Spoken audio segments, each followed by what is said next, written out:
You are watching The New American Media. Follow thenewamericanmedia.com on Twitter at American_media_. All right, everybody, if you're listening live, thank you so much for listening live. If you're listening after the fact, you have no idea that we took a brief station identification break right there, but you can. You can listen to our show live. Just go to thenewamericanmedia.com. It says TNAM Radio. Click it, and there's a little play button. You just click play, you listen live. It's very easy.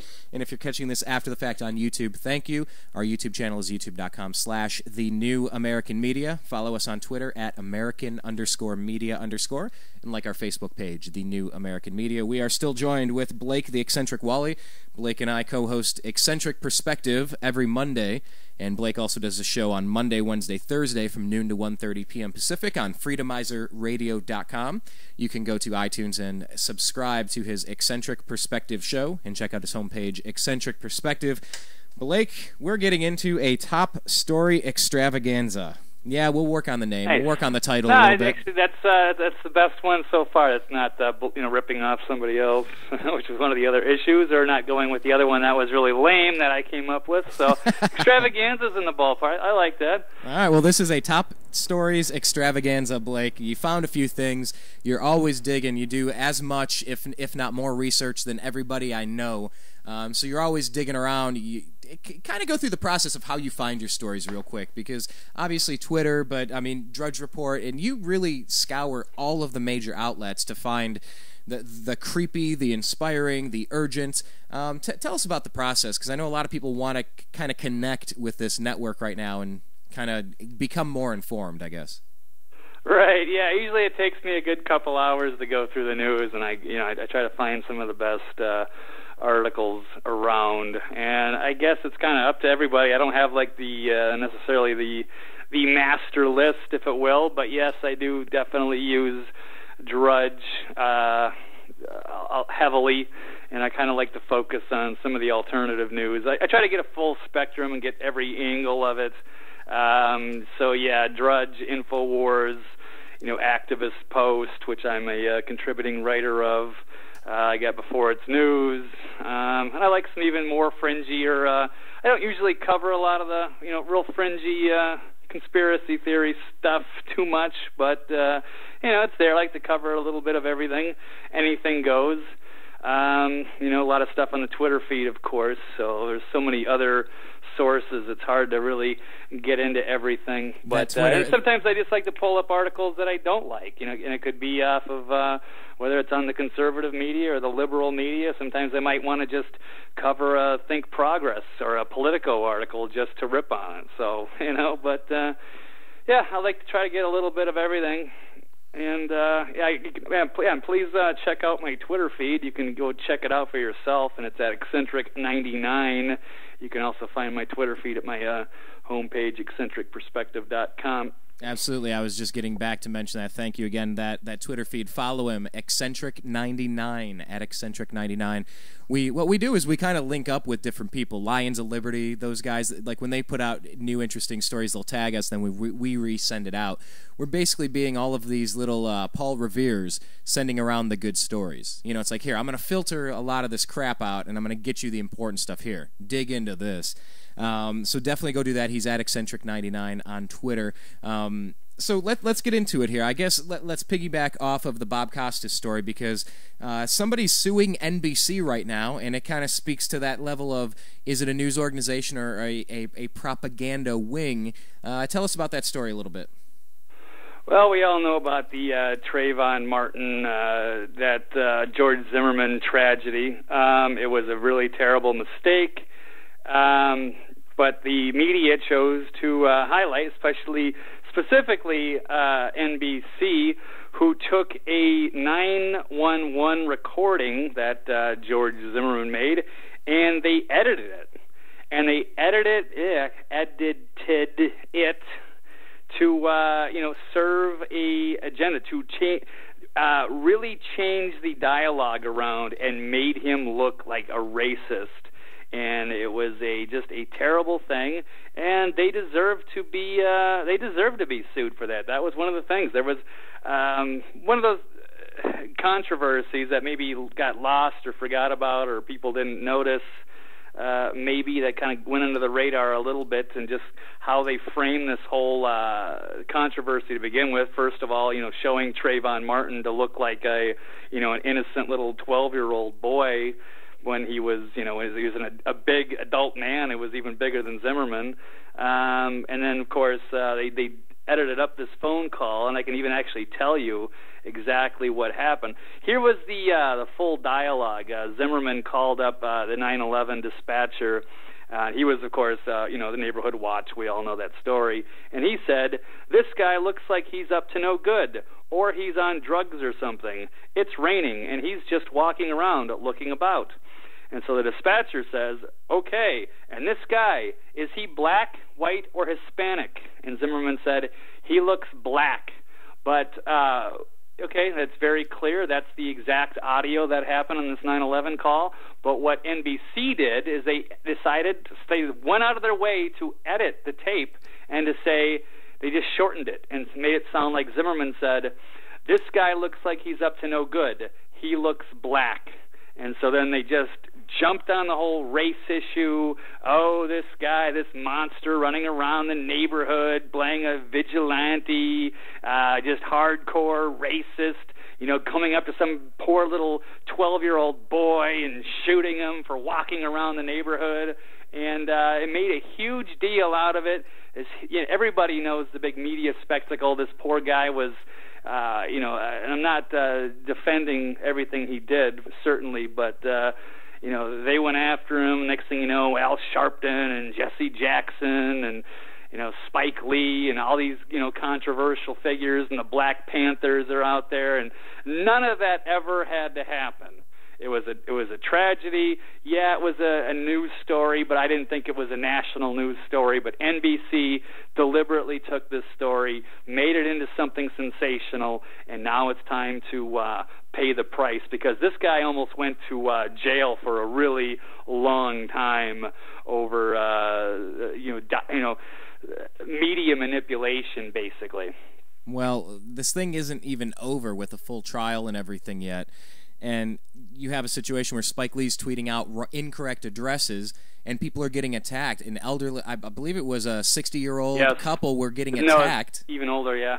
Even older. Elderly getting attacked because it's like, go get them. They're bad. Their name was Zimmerman, yeah. And somebody said, hey, I think Zimmerman, here, there's some people with Zimmerman. They live in this neighborhood of whatever, is it Boca Raton or wherever it was, and they tweeted that to Spike Lee, and then Spike Lee, without verifying anything, and he shouldn't have even done it in the first place. What is he trying to do here? Get somebody killed over information that he hasn't even heard the true story yet, and it ends up belonging, to this elderly couple, that have retired and living in Florida. Now they got to move, or I forget exactly what the result of that was, but yeah, this poor old couple getting terrified. Yeah, they had to go to the media stupidity. To say, stop this. They had to go in front of the media and say, this is not us, and this is the danger of vilifying a 2% or a 1% or a 99% or 47% and trying to split us up. I don't know the situation of the Zimmerman case. Was he over-aggressive? I saw videos where Trayvon Martin was doing street fighting. But I'm looking at a picture from 2 years ago on the news, compared with an angry George Zimmerman mugshot, and I'm like, oh, that poor little kid. And then I click on something else. Oh, this guy's actually engaged in his community. He does a lot of good things, and this other kid's on video in backyard after-school fights, and I'm going, why is this being manipulated so heavily? I wasn't there. I don't know. I'm interested in what happens during the trial. But until then, we don't call for mob justice. We don't call for mob rule, and now you have NBC. They're getting sued. Tell us about the latest development here, because I find it very interesting in light of the recent gun comments from Bob Costas after all the MSNBC people just went to the White House last week. It seems to be endemic of NBC and MSNBC to me. Right. So let's see. This is out of the Washington Post by Eric Wemple. This is actually from yesterday, December 6th, And it says, lawyers for George Zimmerman filed suit today against NBC Universal Media over a well-publicized editing error that portrayed their client in racist terms in his pursuit of Trayvon Martin on a drizzly evening in February. Sorry. So NBC saw the death of Trayvon Martin not as a tragedy, but as an opportunity to increase ratings, and so to set about the myth that George Zimmerman was a racist and predatory villain, states the civil complaint in its opening salvo against NBC. Now, NBC's editing of the 9/11 audio tape in the Martin case became a public fixation after the media monitoring site. Okay, that goes into the audio tape that I already read. So I'll just get to the this next part. Says, Zimmerman thus didn't volunteer a racial profile of Martin. He was asked to provide it, a point that the lawsuit makes in colorful fashion by saying, and this is in the lawsuit, NBC created this false and defamatory misimpression using the oldest form of yellow journalism by manipulating Zimmerman's own words, splicing together disparate parts of the recording to create illusions of statements that Zimmerman never actually made. So, yeah, that's some pretty serious stuff. Then NBC is saying, oh, it's a botched edit or a mistake. You know, how can you possibly make a mistake like that? So, no, it was clearly editing and, tape doctoring. There was a public uproar about it, and they say it's an error that they deeply regret, and they will be taking the necessary steps to prevent this from happening in the future, and we apologize to our viewers. Well, yeah, you know, consequences, we'll see how this develops. Yeah, but, we deeply regret intentionally changing the narrative here. By the way, and if one situation isn't enough, you have just give us the highlight of the MSNBC people going over to the White House. Just a sentence or two on that, because it connects with what I'm getting to here with Eric Holder talking about brainwashing. I'm going to play you the 30-second clip. Okay, right now, okay, so, MSNBC, it was a few days ago, or actually about 2 days ago. Right. You had Rachel Maddow, Al Sharpton, and Lawrence O'Donnell, I guess, having a meeting the dream over team at the White House. Yeah, exactly, and how do you get to, I mean, I thought like politicians and stuff, you know, they got to keep the media separate from these people. You know, the media is supposed to protect us from corruption, and without even getting into whether what you think of Obama or not, that's just not a precedent. We need to, you can't have a free and honest and media when you're kind of in bed with hanging out with the politicians. Well, let me play you one of the people that the politician has selected. Politician Barack Obama getting ready to get into his second term. All signs are pointing toward when does the Electoral College vote? I know we think we voted, but we didn't. When is the Electoral College? I don't know the answer to that. I gotta look that up. But this is Eric Holder. Eric Holder, Attorney General, the top cop in the land, appointed by Barack Obama, who goes out of their way as an administration, Barack Obama, to ask NBC and MSNBC personalities, rather, to go to the White House to kind of craft a narrative while NBC is being sued by George Zimmerman for doctoring a story and creating false racism where there wasn't one, and trying to steer the public as if brainwashed against a person's right to carry guns, despite the fact that our Second Amendment says that we can keep and bear arms. This is Eric Holder in his own words. This is why it's important to connect these dots between what Bob Costas said with Jovan Belcher. I've also asked the school board to make a part of every day some kind of anti-violence, anti-gun message. Every day, every school, at every level. One thing that I think is clear with young people and with adults as well is that we just have to be repetitive about this. It's not enough to simply have a catchy ad on a Monday and then only do it every Monday. We need to do this every day of the week and just really brainwash people into thinking about guns in a vastly different way. Yeah. Thoughts? Any thoughts? Yeah, I mean, it's pretty bad when that's the Attorney General. These are the people that are, this is the top cop in the land. These people are supposed to uphold the Constitution and not speak out against it is basically what they're doing. That's basically their top job, as far as I'm concerned, is to protect the Constitution, because if they don't do it, then who's if how does the quote go? If we don't protect the Constitution, then how is it supposed to protect us? That is a nice way of saying it. So I think we're going to have to keep following these stories, but we're quickly running out of time here. Let's buzz through a whole bunch of this other stuff. I don't know what you have in front of you first. The school curriculum changes, Detroit, government jobs in the past 5 months, the fiscal cliff, owning the fiscal cliff. Where do you want to go? But let's buzz through these real quick. Just give me the headline, and we'll try to get through all of them. Let's see. It's very interesting out of the Telegraph here, a British paper, is saying Catcher in the Rye has been dropped from the U.S. school curriculum, as well as Kill a Mockingbird. But here are some very interesting things here. American literature classics are going to be replaced by insulation manuals and plant inventories in U.S. classrooms by 2014.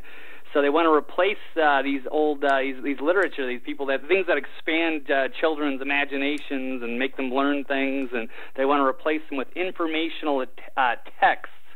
Now, suggested nonfiction texts include recommended levels of insulation by the U.S. Environmental Protection Agency, really, and the invasive plant inventory by California's Invasive Plant Council. Now, the new educational standards have the backing of the influential National Governors Association and the Council of Chief State School Officers, and are being part funded by a grant from the Bill and Melinda Gates Foundation. So, and then, of course, you got some teachers speaking out that the directive is bad for a well-rounded education. She says that we're taking out all the imaginative reading and creativity in our English classes. And, of course, that goes into a lot of theories that suggest, that the Department of Education has been turned. They're not looking for people with, creative, critical thinking skills and such. They're looking for more obedient worker types. And we've seen the education absolutely get, plummet in the United States over the last probably 30 or 40 years or so. And this is another dangerous precedent. I know they've talked about getting rid of recess, and they're always talking about getting rid of something, and more test scores, more of this, standardized testing, and they're not, letting teachers teach. So, here's another big obstacle, and you're being funded. Yeah, usually these things are funded by, like, the Rockefellers or something, and now you got Bill and Melinda Gates, going to hit you with EPA propaganda. Yeah, great. That's a nice new precedent. That's interesting. Obedient workers, stifling creativity, the Department of Education. Yes, you need to look up the clip by George Carlin, The American Dream. And he will tell you all about that. Because you've got to be asleep to believe it, right? Right. Yep, that's the one where he goes, there's a reason education sucks, and he just goes from there, and he hits it all. He's very prophetic. Anyway. Moving on from Carlin, what else do you have in front of you? Because we have cities going completely bankrupt. I don't know if that's one of them. Yeah, you're out in California. I know, like Stockton and a couple other major cities were, I guess, in the process of going bankrupt or such. And we even talked, we forgot to mention, just backtracking from the little gun control thing, about how, the police departments in, like, Oakland especially are being defunded, and you can't really rely on the cops for protection. When you need help, and the cops are, what's the quote? They're 15, they're minutes away or something. When seconds count, the police are minutes away. You cannot count on that. But anyway, it's also the big city, and it shouldn't be any big surprise to anybody, is that Detroit is filing bankruptcy, or they're laying the groundwork for the managed bankruptcy for Detroit. Now, the article I've got in front of me is a little bit dry, but it does have one paragraph that I highlighted, and it says this: the goal of a managed bankruptcy is to streamline the protracted process by minimizing the chaos, uncertainty, delay, and steep costs associated with Chapter 9, it would be the largest municipal bankruptcy in the nation's history, an unambiguous symbol of the city's epic failure and a chance for a fresh start. And I know I've covered articles by Detroit. They've got like 80,000 some street lights within Detroit that are out, that need repair. I mean, it's just really turning into a zone, just kind of a hellhole. And police are even saying, enter Detroit at your own risk. Sort of turning into that that kind of dystopian movie from our childhood, RoboCop. So I don't know what's going on with Detroit, but it doesn't look good. It's kind of swirling the toilet bowl right now, and I don't know how they're ever going to fix it. Well, that's what I was screaming to George Bush back in, 2007, and then for 4 years under the Obama administration about this housing crisis. Let's go through this bankruptcy process. Let's get through this, But all they've done is drag it out, and they've run up the credit card even more. And it's so completely irresponsible. You still haven't dealt with the underlying problems that are making you go bankrupt. It's like, I don't know, you go in for an elective surgery when you need to have something, if your appendix has burst or something, and you go in for an unrelated surgery. Well, I'd like my lips to be a little fuller. I wish my lips had a little bit more definition. But you need to get your burst appendix out, and I'll get to that later. To me, that's what not going through an organized bankruptcy is. Look at your finances, take a look in the mirror, find out what's wrong, do some math, come up with a better way. No, but now we have a fiscal cliff where people are it's interesting. Boehner, we can't go into the fiscal cliff. Barack Obama, well, we have to avoid the fiscal cliff. All right, so if the commonality between politicians and politics is that we felt Romney and Obama were quite similar on the NDAA, on the Patriot Act, on bailing out banks, on the Federal Reserve, on go down the laundry list, the drug war, the drug war. Fiat currency, go down the list. We have two sides now saying, we can't go off the cliff. We can't go off the cliff. And the four cities in California, by the way, Atwater, Stockton, San Bernardino, and Mammoth Lakes, all filing or in the process of considering Chapter 9 filing for bankruptcy. Talk for a second about where I was going with that about this fiscal cliff, because you got Rand Paul making some comments, and the jury's still out on Rand Paul. He appears to be quite different from his father in some ways, but he's saying if we're approaching a fiscal cliff, let's go over it and let's own it. Let's deal with this. And there's something interesting in that theory. Can you discuss it? Specifically, he's more letting the Democrats own it. Basically, let them just have their way, and then basically that will expose them. Then they'll own it. So they'll own up. If they think that their solutions are going to work, why don't we just let them have what they want and then show how it will be a failure, and then the people will see that they were the ones telling you the truth or what have you, or at least, the Democrats were the ones that were in the wrong. So and here's if I have thought of another way, this is Rand Paul's quote here, I have yet another thought on how we can fix this. Why don't we let the Democrats pass whatever they want? If they are the party of higher taxes, all the Republicans vote present and let the Democrats raise taxes as high as they want to raise them. Let Democrats in the Senate raise taxes. Let the president sign it, and then make them own the tax increase. And when the economy stalls, when the economy sputters, when people lose their jobs, they know which party to blame, the party of high taxes. Let's don't be the party of just almost as high taxes. So that was on saying to Larry Kudlow, on CNBC. There you go. Another NBC. Kudlow's an interesting guy, though.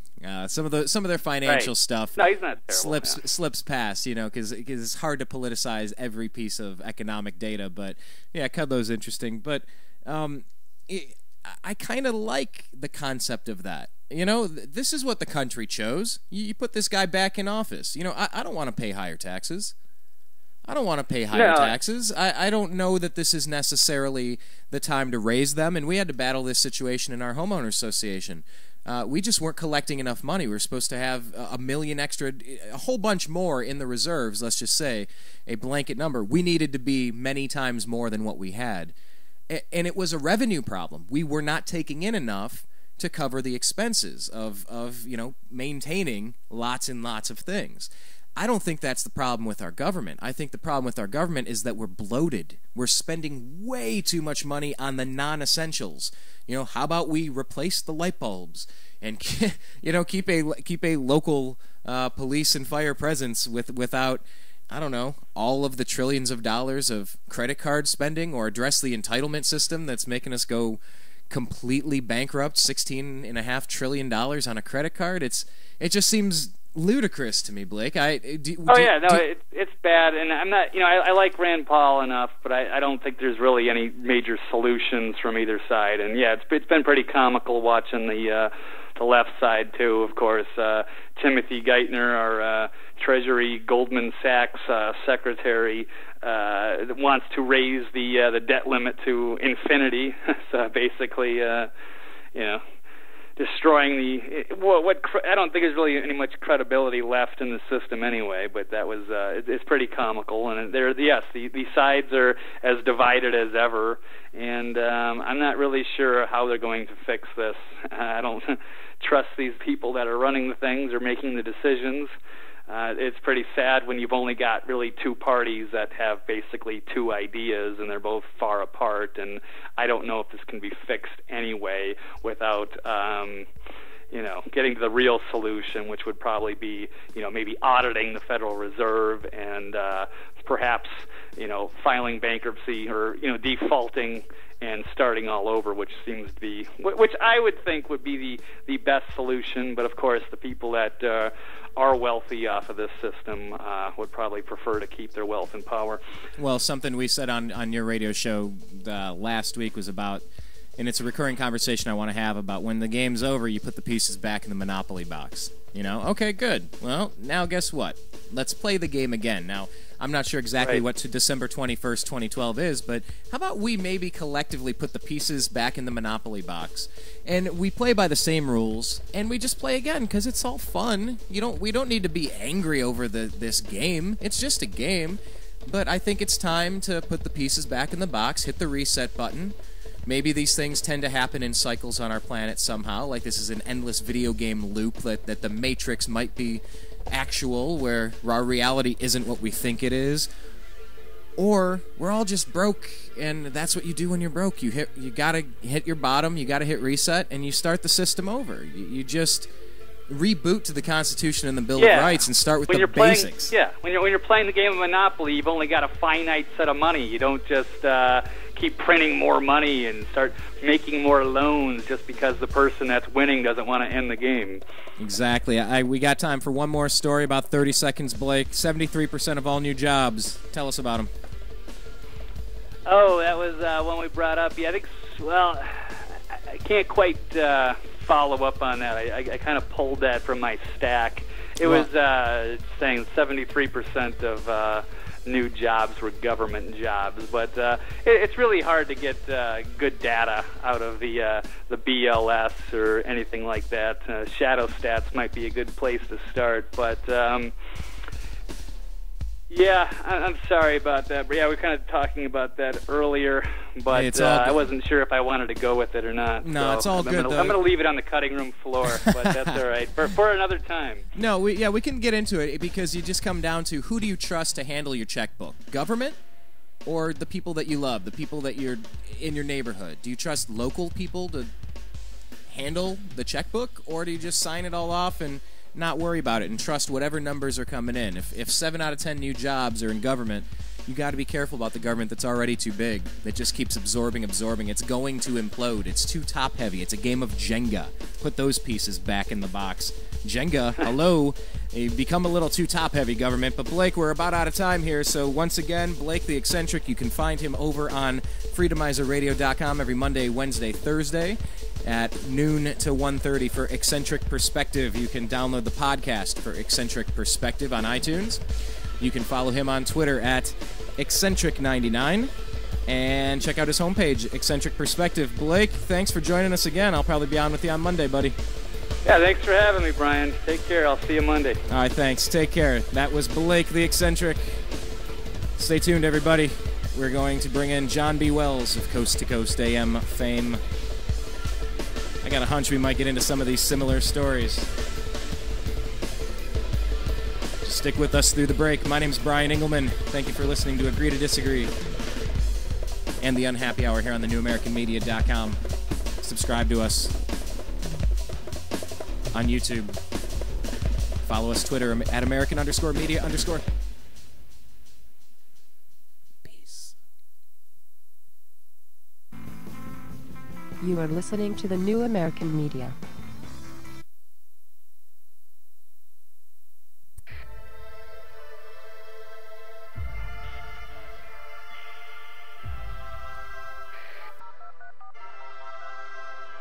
Welcome back, netizens, to this newest edition in Juice Media series of rap news journalism with me, Robert Foster. This evening we're actively delving in depth to facts which affect all of us who dwell on this internet. And we've got to give a special welcome to all the ladies and agents from the NSA, ASIO, MI5. Glad you're listening in, because today's show is all about surveillance and how it's spreading from the streets into our modems. As we speak, laws are being tacitly written in to implement ways of controlling the expanse of this internet to keep us safe, we're told. But from whom? And will this place ever be the same if these plans go through? To find out, we connect with our first guest to comment on the matter. We're live at the Panopticon with General Baxter. General? Son? Good to have you back again with us. Explain why the state is spying on us. My fellow Oceanians, as you know, we've always been at war with Eurasia. Or is it East Asia? Either way, it's war and we need division to wage it. But now the proles are connecting online, bypassing these illusory divisions of race, religion, and nationality. Sounds grand to me. It's a catastrophe. Centuries of hard work are being undone, profits are vanishing, and it's due to the internet. It's empowering humanity. We need to get this snafu under control rapidly. How? Behold the latest weapon in the war of terror. Our greatest invention since 9/11. Guaranteed to keep us free and safe forever. I give you the surveillance state, ladies and generals. Our secret wires log your key style. Monitor every single number on your speed dial. Rewind straight to your position with facial recognition and pinpoint you within 0.03 of a mile. We've put eyes everywhere without consulting you, keeping you safe whether or not you want us to. Soon there'll be no freedoms left for threatening.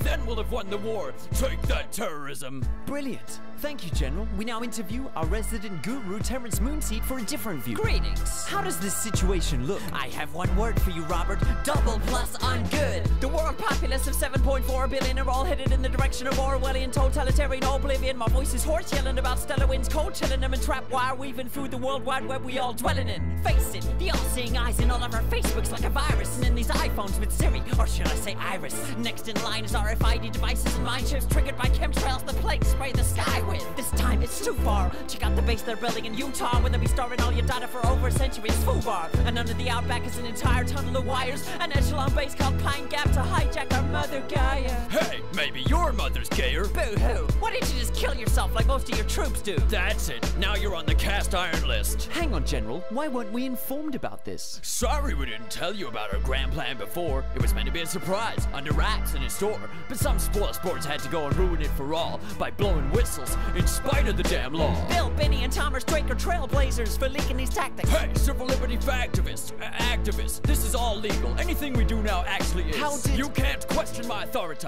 thanks to this. And that shit's global, people. In Australia, it's now legal for the government to store all SMSs, searches, and emails. Australians, it's taking place under your nose. Unless you wake up, all your data are belong to ASIO. Come on, everyone knows. You can trust the government now. If you've got nothing to hide, you've got nothing to worry about. That might be the case with things that are happening now, because most people agree with most of the laws that are being handed down. But once the Illuminati reveal their agenda for you, this surveillance will enforce laws you no longer consent to. But by then it'll be too late to protest too, and anything you've ever said, typed, or browsed can or will be used against you. I'm confused. So what should we do then? What should we do? Nothing. This is all an illusion. It's just a ride, a delusion, the Matrix, the Maya deceiving us. Oh, you hippies really make our job so much easier. Sorry to interrupt, but we're picking up a signal from beyond the space-time continuum. Quick, switch on the juice channeling portal. Wait, is that George Orwell? Good day to you.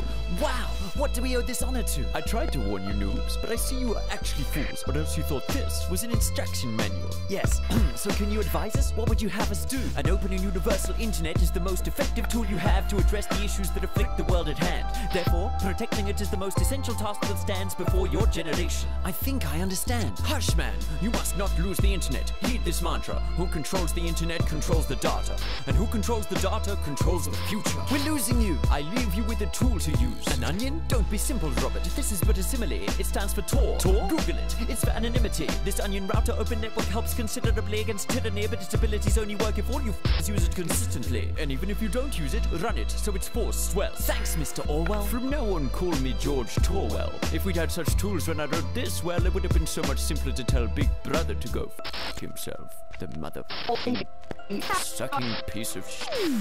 Thanks, George Torwell, for manifesting direct from this memory hole of history to impress on us these messages. We're told we need safety, which is precious, yes, but can a society that can enforce all its laws ever progress? Hindsight shows that many figures guilty of thought crime turned out to be luminaries and heroes before their time. But if a surveillance state had reigned then in this form and design, just think of all the progress we may have all been denied. Could lobbies for women's or gay rights have appeared and thrived? Would revolutionary ideals have materialized? Would science have pioneered or even survived if every word had been monitored by thought police and spies? Big Brother brings chilling effects, freezing our collective hopes. He doesn't protect our safety, but protects the status quo and threatens this internet, the one channel yet uncontrolled, whose openness we are now called upon to effect and uphold. Welcome back, everybody. I'm Brian Engelman. This is the New American Media. Special thanks to Blake Wally for joining us. Special thanks to Brandon for joining us on Strictly Browns. Getting ready to kick off a new show here. You are listening to the New American Media.